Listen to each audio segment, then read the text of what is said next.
안녕하세요. 전우이기록입니다. 오늘 이 영상을 보고 계신 여러분 혹시 기억하십니까? 교복 위에 얼룩무늬 교련복을 껴입고 운동장에 줄 맞춰 섰던 그 아침을, 무거운 목총을 어깨에 걸치고 구령에 맞춰 발을 맞추던 그 시절을 지금 이 세상 어디에도 없는 풍경입니다. 교련복도, 문무대도, 전방입수 훈련도 모두 역사 속으로 사라져버렸습니다. 오늘 전우이기록에서는 1970년대부터 1980년대까지 대한민국 청춘이라면 누구도 피해갈 수 없었던 학도호국단과 대학생, 전방입수 훈련의 기억 탑7을 낱낱이 되짚어 보겠습니다. 군인도 학생도 아닌 그 경계 어딘가에서 청춘을 바쳤던 그 시절 이야기입니다. 영상이 끝날 때까지 함께 해주시고 아직 구독 안 하신 분들은 지금 바로 구독 버튼 눌러주세요. 여러분의 구독과 좋아요 한 번이 전우이기록을 살립니다. 자, 그럼 시작합니다. 7위 싸우면서 배우자 학도호국단의 탄생과 그 시대. 1968년 1월 21일 북한 특수부대원 31명이 청와대 코앞까지 침투했습니다. 이른바 김신조 사건입니다.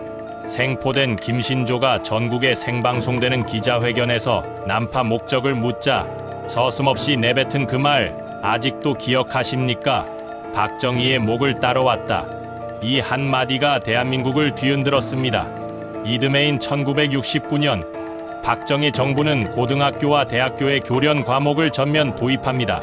그리고 1975년 또 한 번의 충격이 닥쳐왔습니다.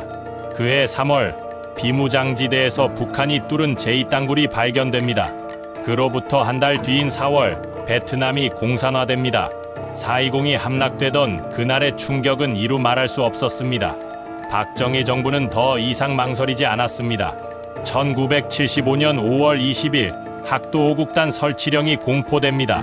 같은 해 9월 2일 서울 516 광장에서 전국중앙학도호국단 발단식이 성대하게 거행됩니다. 이날부터 대한민국 모든 고등학교와 대학교의 학생회가 해체되고 그 자리에 학도호국단이 들어섰습니다. 구호는 단 하나였습니다.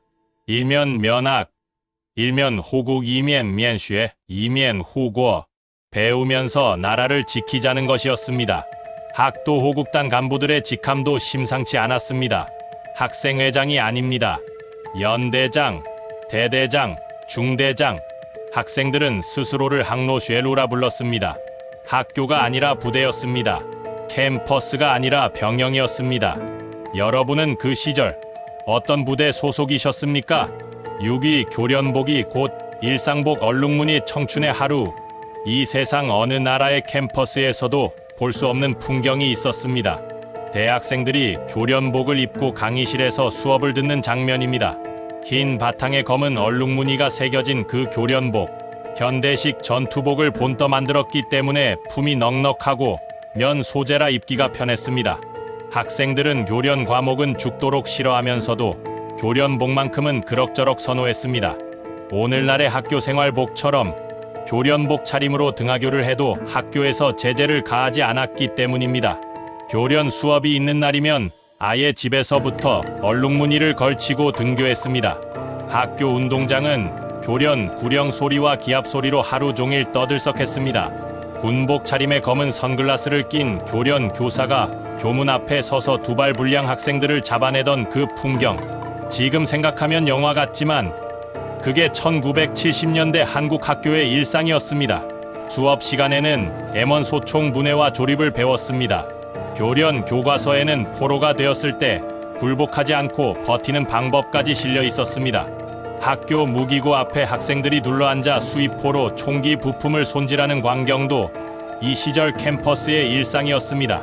1972년부터는 학교별로 교련 검열이 실시되었고 여의도 광장에서 고교 교련 합동 사열 및 실기 대회가 열렸습니다.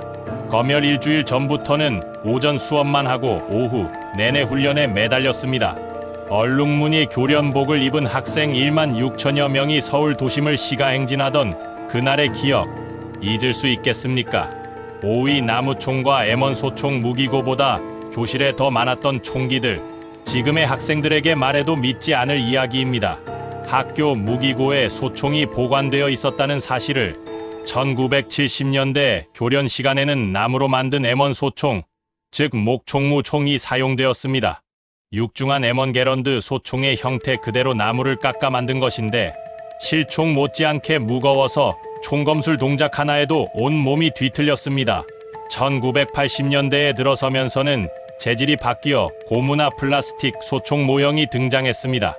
그런데 이 모형 총에 무게를 맞추기 위해 총열 안에 철근을 박아 넣었습니다. 실총보다 더 무겁게 느껴질 정도였다고 합니다. 여기서 나름의 경쟁이 벌어졌습니다. 고무로 만든 목총과 플라스틱으로 만든 목총이 섞여 있는 학교에서는 훨씬 가벼운 플라스틱 모형을 차지하기 위한 쟁탈전이 수업 시작 전마다 벌어졌습니다. 선착순, 제비 뽑기, 심지어 주먹 다짐까지.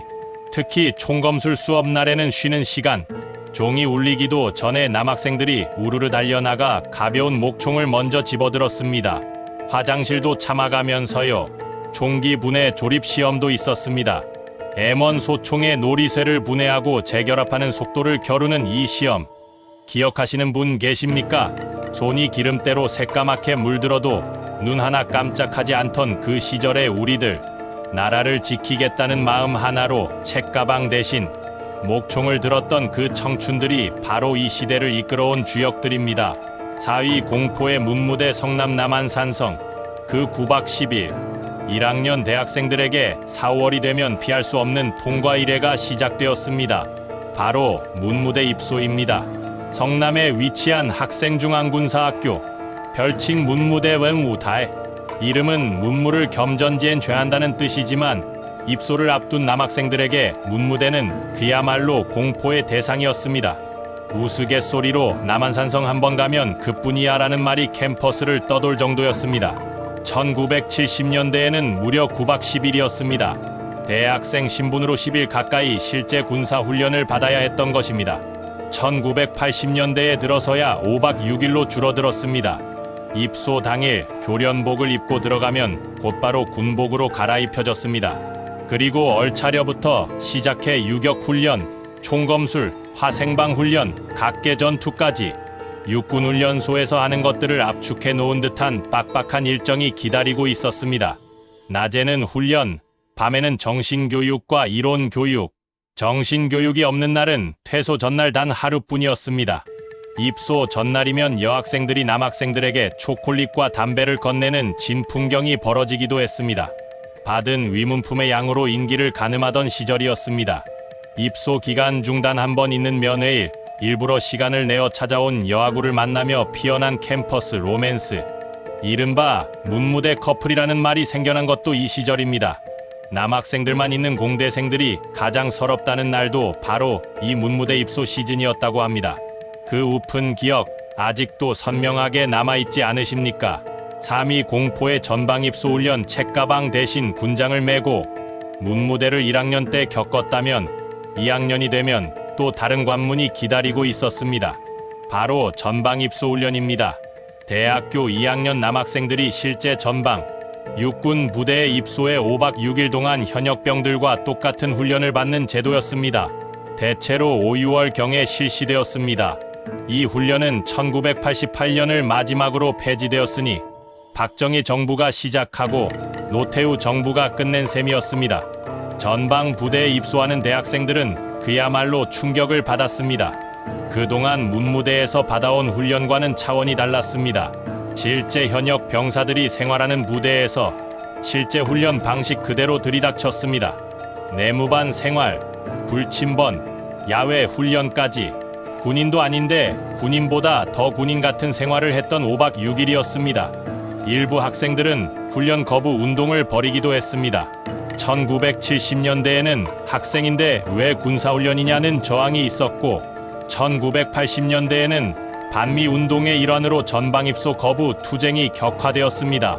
1986년에는 서울대학교 학생 2명이 전방입소 반대 시위 도중 분신하는 비극적인 사건까지 일어났습니다. 훈련 거부로 학과 전체가 집단 강제입영 처분을 받아 학사 일정에 차질이 생기는 일도 있었습니다. 그러나 대다수의 학생들은 묵묵히 배낭을 꾸렸습니다. 여아구가 건네준 위문품을 가슴에 안고 그 낯선 전방 부대로 걸어 들어갔습니다. 그게 그 시절 대한민국 대학생의 청춘이었습니다. 2위 GPGOP 철책 앞에 선 20살.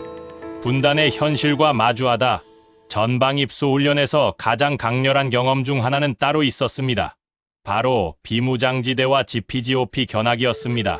책으로만 읽었던 분단의 현실, 지도 위의 선으로만 알았던 휴전선, 그것이 눈앞에 실제로 펼쳐지던 순간 20살 청년들은 아무 말도 할 수 없었습니다. 철조망 너머 불과 수백 미터 거리에 북한군 초소가 보였습니다. 맞은편 능선에 솟아오른 인공기, 밤이 되면 들려오는 대남 방송 소리, 교과서에서는 절대로 배울 수 없는 분단의 무게를 온몸으로 느끼는 시간이었습니다. GOP 일반전초 철책을 따라 걷던 그 순간을 기억하십니까? 발밑에 밟히는 자갈 소리까지 신경 쓰이던 그 긴장감, 철모를 쓴 현역 병사들이 무표정하게 서 있는 그 모습 앞에서 나는 내가 지켜야 할 나라가 무엇인지 처음으로 몸으로 느꼈다는 분들이 많습니다. 어린 대학생 신분으로 처음 마주한 그 분단의 현실, 그것이 훗날 군에 입대할 때의 각오를 만들어 주었습니다. 두렵지 않았다면 거짓말입니다. 하지만 그 두려움 속에서도 내 나라를 지키겠다는 마음이 싹 텄습니다. 그것이 바로 전방 입소 훈련이 우리에게 남긴 유산이었는지도 모릅니다. 1위 6개월의 같이 교련과 복무 단축, 그 치열했던 거래. 자, 드디어 1위입니다. 그 모든 고통을 버티게 해준 단 하나의 이유가 있었습니다. 바로 복무기간 단축 혜택이었습니다. 1975년 2학기 이후를 기준으로 대학생이 1학년 문무대 훈련과 2학년 전방 입소 훈련을 모두 이수하면 현역 복무기간에서 최대 6개월을 단축받을 수 있었습니다. 무려 만년입니다. 1981년 이후에는 3개월로 줄어들었지만 1970년대에는 6개월이라는 엄청난 혜택이 기다리고 있었습니다. 지금 기준으로 생각해보면 쉽게 이해가 갈 겁니다. 6개월의 차이가 어떤 의미인지, 사회 복귀가 6개월 앞당겨진다는 것은 취업도, 결혼도, 인생의 모든 계획이 6개월 빨라진다는 뜻이었습니다. 그 시절 대학생들에게 6개월은 단순한 숫자가 아니었습니다. 물론 모두가 순순히 이 거래를 받아들인 것은 아니었습니다. 교련을 거부한 학생들, 전방 입소를 거부한 학생들, 강제 조기 입영이라는 혹독한 대가를 치른 이들도 있었습니다. 어떤 선택이 옳았는지, 어떤 저항이 정당했는지는 지금도 쉽게 말할 수 없습니다. 하지만 분명한 것은 그 시대를 살았던 모든 청춘들이 각자의 방식으로 대한민국을 지켜냈다는 사실입니다. 얼룩무늬 교련복을 입은 청년이었든 운동권의 대열에 섰던 청년이었든 그들 모두가 이 나라의 역사를 만들었습니다. 오늘 전우희 기록에서는 이제는 사라진 70년대 학도 호국단과 대학생, 전방 입소의 기억 탑7을 함께 돌아봤습니다. 여러분은 이 중 어떤 기억이 가장 생생하게 남아 있으십니까? 문무대 입소 당일 아침, 처음 철모를 눌러 쓰던 그 순간이었습니까? 아니면 철책 너머로 처음 인공기를 바라보던 그 긴장 가득한 눈빛이었습니까? 지금 댓글창에 여러분의 기억을 남겨주세요. 전방 입소 당시 어느 부대에 들어가셨는지, 문무대에서 가장 힘들었던 순간이 어제 일처럼 떠오르시는 분, 꼭 댓글 남겨주십시오. 전우희 기록이 여러분의 이야기를 기다립니다. 구독과 좋아요, 알림 설정까지 부탁드립니다. 여러분의 응원이 전우희 기록을 계속 움직이게 합니다. 오늘도 함께해 주셔서 감사합니다. 이상 전우희 기록이었습니다. 수고하셨습니다.